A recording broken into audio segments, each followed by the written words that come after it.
One fish head. That's all it takes. 100 pounds of tomatoes. From a single plant. 400 years ago, the Wampanoag taught the starving Pilgrims this exact method, and it helped keep the colony alive through the years that followed. But somewhere along the way, most modern gardeners forgot how to do it right. And here's the truth, no one tells you. Bury it wrong, and you'll get a smelly, raccoon-dug disaster instead. Stay with me. By the end of this video, you'll know exactly how to do it right. Before I tell you the 400-year-old story behind this method, you need to know 3 numbers. Write them down if you have to, because these 3 numbers are the difference between the best tomato harvest of your life and a rotting, smelly mess in your backyard. Number 1. 8 to 12 inches. That's how deep you bury the fish head. Not deeper, not shallower. There's a reason, and I'll explain it in a minute. Number 2. 4 inches. That's the layer of clean soil you place between the fish and your tomato plant's roots. Skip this step, and your young plant won't survive its first 3 weeks. Number 3. 2 to 4 weeks. That's how long you wait between burying the fish and planting your tomato, if you can. The Wampanoag knew this. Most modern gardening guides leave it out completely. 3 numbers, 8 to 12, 4, 2 to 4. Each one prevents a different disaster, a different way this method can fail. And one more thing, I know what you're really wondering. The question every gardener whispers, but no one wants to ask out loud. Will my tomatoes taste fishy? No, they won't. Not even a little. But the reason why is one of the most surprising parts of this whole method, and I'll tell you the science behind it later in this video. For now, just remember those 3 numbers. Because to understand why they matter, you need to hear the story of where this method came from. And it begins in the spring of 1621, on a stretch of coastline that would change American history forever. The winter of 1620 nearly killed the Pilgrims. When the Mayflower landed that November, they found themselves on a coast they didn't understand, with soil that wouldn't grow their European crops. By spring, half of them were dead. And then a man walked out of the woods who spoke perfect English. His name was Tisquantum, a Patuxet man history remembers as Squanto. He could have walked away from these strangers. He chose to help. That spring, he knelt beside them and showed them how his people had always planted corn. He took a small river herring, placed it in a shallow hole, covered it with soil, and planted a seed on top. That fall, the Pilgrims harvested enough food to survive the next winter, and the practice spread, generation after generation, through colonial gardens across New England. For centuries, historians argued whether this was truly native wisdom or something learned from Europeans. The debate went on for decades. Then, in 2016, archaeologists from the University of Massachusetts, Boston, dug into the soil at Plymouth's Burial Hill. Using a technique called soil micromorphology, they found something at the bottom of a pre-colonial corn planting mound, the unmistakable bones of river herring. Not a legend, not a folktale. Modern evidence for something gardeners had been quietly repeating for generations. The method works. And the science behind why is even more remarkable than the story. So what's actually happening down there in the dark? When you bury a fish head under your soil, you're not feeding your tomato plant directly. You're hiring an invisible army. Within days, billions of soil bacteria surround that fish and begin breaking it down. They release enzymes that turn the fish proteins into nitrate, the exact form of nitrogen your tomato roots drink up most easily. But here's what makes a fish head different from any fertilizer you can buy. A bag of synthetic fertilizer dumps everything into your soil at once. The plant gets a sugar rush, grows fast, then crashes when the nutrients wash away. A fish head does the opposite. It releases its nutrients, slowly, steadily, over the entire growing season, like a time-release capsule buried right under your plant. That's why most tomato plants, fed once with synthetic fertilizer, peak in July and burn out by August, while a fish-fed plant keeps producing all the way into October, long after everyone else has packed away their garden tools. And the bones? The bones are the long game. They release calcium so slowly that one buried head can keep enriching your soil for years. You're not just feeding this season's tomato plant, you're building soil that will feed your garden for the next decade. That's the real secret. Not just nutrition, but timing. But this same biology that makes the method so powerful is also what makes it dangerous if you do it wrong. And most gardeners who fail with this method make one of 3 specific mistakes I'm about to show you. Mistake number 1, burying the fish too shallow. I've seen gardeners drop a fish head just 3 or 4 inches under the soil and walk away thinking they're done. By the next morning, raccoons have dug up their entire bed. The fish is gone, the seedling is destroyed, and the whole garden smells like a dock at low tide for 2 weeks. Too shallow means your soil can't trap the smell. It means animals can reach the fish with one swipe of a paw. It means your hard work becomes their easy meal. In a minute, I'll show you the exact depth that prevents all of this. Mistake number 2. Letting your tomato roots touch the fish directly. This is the silent killer. You can't see it happening, but it ruins more gardens than any pest ever has. When a fish head first starts to decompose, it releases ammonia. A lot of ammonia. That ammonia is so harsh it will literally burn the tender roots of a young tomato seedling, like pouring bleach on them. The plant won't die right away. It'll just sit there, stunted, yellow, refusing to grow for weeks. Most gardeners blame the weather, or the seedling, or themselves. They never realize they buried their own plant alive in chemical burn. The fix is one simple rule, and I'll give it to you in just a moment. Mistake number 3. Trying this method in a pot or heavy clay soil. Both create the same problem: no oxygen, no good bacteria, just rotting fish. The kind of rot that smells like sulfur and kills everything around it. I'll explain the safer alternatives later in the video. And there's one more mistake I want to warn you about. A bonus mistake. People bury fish heads expecting them to fix blossom end rot, those ugly black scars on the bottom of tomatoes. They won't. And the reason why might surprise you. I'll explain it later in this video. So those are the 3 big mistakes, plus the bonus one about blossom end rot.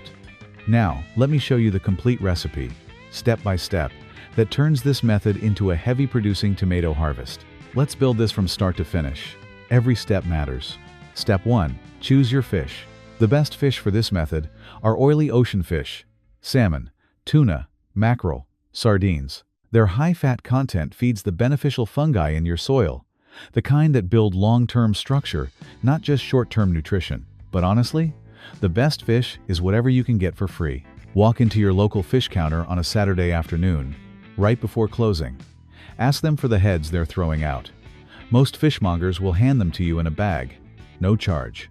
They throw away pounds of this stuff every single day. And don't worry about freezing. Frozen fish works just as well as fresh, sometimes better. Freezing actually breaks down the cell walls of the fish tissue, which speeds up decomposition once it's in the ground. So if you catch fish, save the heads in your freezer. 1 fish head per tomato plant. That's all you need. Resist the temptation to add more. Too much is worse than too little. Step 2. Dig the hole. 8 to 12 inches deep. No deeper, no shallower. Why this exact range? Because below 12 inches, oxygen levels in the soil drop too low. The bacteria you need can't breathe. Instead of healthy decomposition, you get anaerobic rot that produces hydrogen sulfide gas, damaging your roots and stinking for weeks. Above 8 inches, you're in raccoon territory. Animals can smell decomposing fish from across the yard. Shallow burial is an invitation. 8 to 12 inches is the sweet spot. Step 3. Place the fish. Add the protection. Drop 1 fish head into the bottom of your hole. Lay it flat. Now here's where most guides skip a critical detail. Before you cover the fish with soil, lay a piece of hardware cloth flat over it. Hardware cloth is wire mesh with half-inch openings. You can buy it at any hardware store for a few dollars a roll. Cut a piece roughly the size of a dinner plate. This piece of wire is what stops raccoons, dogs, and possums from ever reaching your fish. Their paws can't push through the mesh, but your tomato roots can grow right through those half-inch openings without any trouble at all. This one step alone separates the gardeners who succeed from the gardeners who wake up to a destroyed bed. Step 4. The 4-inch rule. Cover that hardware cloth with at least 4 inches of clean garden soil. Plain soil, no fertilizer, no fish, just clean dirt acting as a barrier. Why 4 inches? Because that's the buffer zone your tomato seedling needs to survive its first 3 weeks. The decomposing fish below is releasing ammonia during that early period. If your tomato roots touch that ammonia directly, they burn. Touch that ammonia directly, they burn. 4 inches of clean soil gives the bacteria time to convert that harsh ammonia into gentle nitrate. By the time your tomato roots grow down looking for food, they find a feast, not a chemical burn. Step 5. The timing trick. Here's the detail almost every modern guide leaves out. The Wampanoag often buried their fish in late autumn, then planted in the spring. They let the soil do its work all winter long. By the time they planted seeds, the decomposition was past its harsh early phase. The ammonia was gone. The nutrients were waiting in a stable, plant-friendly form. You don't have to wait an entire winter. But if you can, bury your fish heads 2 to 4 weeks before you set out your tomato seedlings. Even 2 weeks makes a noticeable difference. You'll skip the stunted phase entirely. Step 6. Plant your tomato. Mulch generously. Place your tomato seedling on top of those 4 inches of clean soil. Backfill around the roots. Gentle. No packing. Water deeply once. Then mulch. 3 to 4 inches of straw, shredded leaves, or wood chips. Mulch does 2 things here. It keeps soil moisture even, which prevents the watering swings that cause blossom end rot. And it stops rain from splashing soil onto your low-hanging fruit later in the season. That's the full recipe. 6 steps. 1 fish head. 1 season of work. And if you've done it right, by the end of summer, you'll have a tomato plant heavy enough to bend its stake. But before you go grab a shovel, there's something I need to warn you about. Because what happens in the first 3 weeks is going to test your faith in this method. For the first 2 or 3 weeks, your tomato plant may look smaller than the plants in your neighbor's garden. Maybe a lot smaller. This is the moment most gardeners panic. They dig the plant up, blame the method, and walk away convinced the old wisdom was wrong. Don't be one of them. What's happening underground is something called nitrogen tie-up. When you bury that fish head, the soil bacteria explode in population, billions of them, multiplying faster than anything in your garden. And to do that, they need nitrogen. Lots of it. So they pull nitrogen out of the surrounding soil to fuel their own growth. For those first weeks, your tomato plant has to compete with the bacteria. It gets less nitrogen than it normally would, so it grows slowly above ground. But here's the signal that tells you everything is working perfectly. Look at the leaves. If the leaves are a deep, rich green, darker than the leaves on plants that grew faster, your method is working exactly as it should. That dark green color means the plant is loading up on chlorophyll. It's building its solar panels. It's preparing for what comes next. And what comes next is the explosion. By month 3, the bacteria have finished their population boom. The fish is breaking down into a steady stream of nitrate. That's when many gardeners see the plant begin to catch up and sometimes overtake everything around it. By month 4, your plant is taller than you expected. By month 5, it's setting fruit faster than you can pick. And by month 6, when other tomato plants have gone yellow and tired, yours are still producing. Slow start, massive finish. That's the rhythm of this method. Trust the green leaves, trust the timeline, and whatever you do, don't dig that plant up in week 2. Now here's something I promised I'd come back to, and it might change how you think about tomato gardening forever. You've probably seen it. That ugly black scar on the bottom of a tomato. Sunken. Leathery. It ruins the fruit just as it's about to ripen. It's called blossom end rot, and almost every gardening book will tell you the same thing.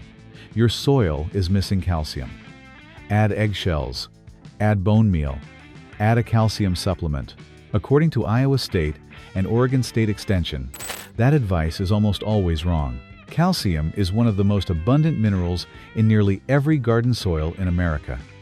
You almost certainly have plenty of it already. The problem isn't supply. The problem is delivery. Calcium can only move through your tomato plant when water moves through it. When your soil stays evenly moist, that delivery system works perfectly. When your soil dries out, then floods, then dries out again, the delivery breaks down. The leaves grab whatever calcium is moving. The fruit gets nothing. And you get that black scar. So burying a fish head doesn't fix blossom end rot in this season's harvest. The bones do release calcium, but slowly, over years. The real fix is simpler than any supplement. Mulch deeply, water consistently. A soaker hose on a timer is worth more to your tomatoes than any bag of amendment you can buy. Now you know what fish heads can do and what they can't. Which brings us back to the question I promised you at the start. Why your tomatoes won't taste fishy, even though you just buried a fish under them. The reason is one of the most beautiful pieces of garden science you'll ever hear. Your tomato plant physically cannot, absorb fish proteins. It cannot absorb the oils. It cannot absorb the compounds that create what we call fishy flavor. None of that ever reaches the fruit. Here's why. By the time anything from that buried fish reaches your tomato roots, it's no longer fish. Not even close. The bacteria in your soil have broken it down all the way to its simplest possible form, mineral ions. Tiny atoms of nitrogen, phosphorus, calcium, magnesium. These ions are invisible. They have no smell. They have no taste at all. Your tomato plant takes those plain mineral building blocks and uses them to build something entirely new. The sugars that make a ripe tomato sweet. The acids that give it that bright tang. The aromatic oils that fill your kitchen when you slice one open. None of that comes from the fish. All of it comes from the plant itself. It's the same reason a cow doesn't taste like grass. The cow eats grass, breaks it down, and builds beef out of the parts. Your tomato eats minerals and builds tomato. And here's where it gets even better. Many gardeners report that tomatoes grown this way taste richer than store-bought, more complex, deeper. That savory, almost meaty quality chefs call umami. In other words, fish-fed tomatoes don't taste fishy. They taste like the tomatoes your grandmother used to grow. If you've made it this far, hit subscribe. There's a whole library of these forgotten gardening methods I want to share with you, one season at a time. Now, before you head out to your garden, a few last things you need to know. 3 simple safety habits. None of them are complicated. First, wear gloves when you handle raw fish. Any raw fish can carry bacteria. The prevention is 2 minutes of effort. Second, mulch generously around the base of your tomato plant. 3 to 4 inches of straw or wood chips. When rain hits bare soil, it splashes dirt up onto your low-hanging fruit. Mulch stops the splash before it starts. Third, rinse your tomatoes thoroughly before eating. Cold running water for at least 10 seconds. 3 habits, total peace of mind. Now, 2 situations where I want you to skip this method entirely. Don't try this in a container or pot. Pots don't have enough soil volume to support the bacterial community that makes this method work. The fish will rot anaerobically and kill your plant. For container tomatoes, use a liquid fish fertilizer instead. And don't try this in heavy clay soil that drains poorly. Same problem, no oxygen, no good bacteria. If your soil is dense clay, work compost into your beds for a season or 2 first. Or build a raised bed with proper drainage. This is a powerful tool. But like any tool, it works best when you use it in the right place. I want to go back to where we started. To Plymouth, in the spring of 1621. Tisquantum didn't have to help those pilgrims. By the time he met them, he had lost everything. Kidnapped from his home as a young man, taken to Spain as a slave, finding his way to London, and finally back across the ocean, only to discover his entire village had been wiped out by disease while he was gone. Every person he'd ever known, gone. He had every reason to walk away from these strangers. He chose to help instead. He knelt in the cold spring soil. He took a fish. He showed them. 400 years later, that single act of generosity is still feeding gardens across this country. Every time someone buries a fish head under a tomato plant, they're connected, whether they know it or not, to a man who kept his hands open when he had every right to close them. That's what I want you to remember the next time you set out a tomato seedling. You're not just growing tomatoes, you're growing a thread that ties your hands to his hands. A thread that runs through every grandmother who quietly buried fish in her garden because her mother taught her how. You're growing a piece of something we almost lost. And when that plant grows so heavy with fruit it bends its stake, remember the man who started it all. If this story spoke to you, stay with us. There are more forgotten methods we're bringing back, one season at a time. Until next time, happy gardening.